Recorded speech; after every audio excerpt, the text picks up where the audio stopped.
This weekend, the Booster Blitz is all about getting that number even higher, and everyone who's eligible for a booster, with the interval now changed to 3 months, going along, making an appointment or going to one of our walk-up sites, getting that third dose and knowing that they've played their part both to protect themselves, the people they love, and to protect those that we all count on.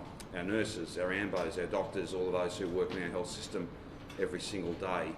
This really is a three-dose project. To be properly protected, you need 3 doses. That's what the experts tell us. That's what I expect National Cabinet will reflect today. We'll have to wait and see how that runs. But the notion, I just want to be really clear with everybody, this is not 2 plus an optional extra.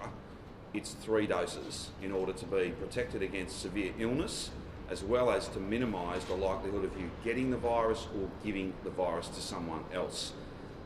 Let's hope that our national framework reflects that practical scientific reality, the challenge we're living with today in the policy that we have set.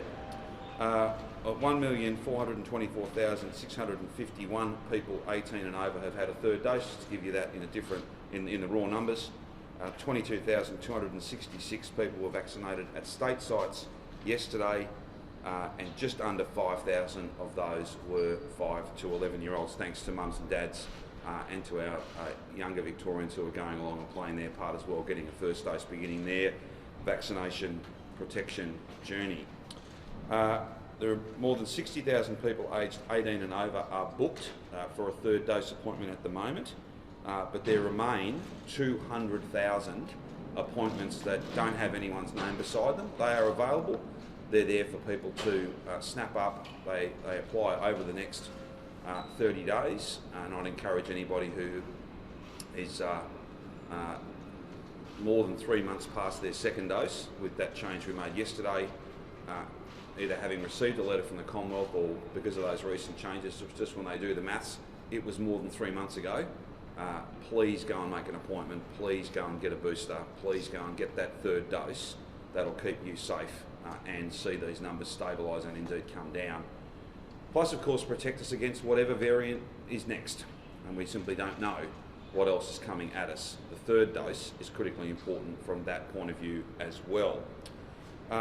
In terms of kids, more than 26,000 children are booked into appointments over the next 7 days, but there are more than 54,000 appointments available over the next 30 days. So just as for boosters, third doses for adults, there are plenty of people booked, but there are plenty more spots open. So again, I just say to parents, I know there were some issues across the system very early on, as is often the case when you roll something out brand new.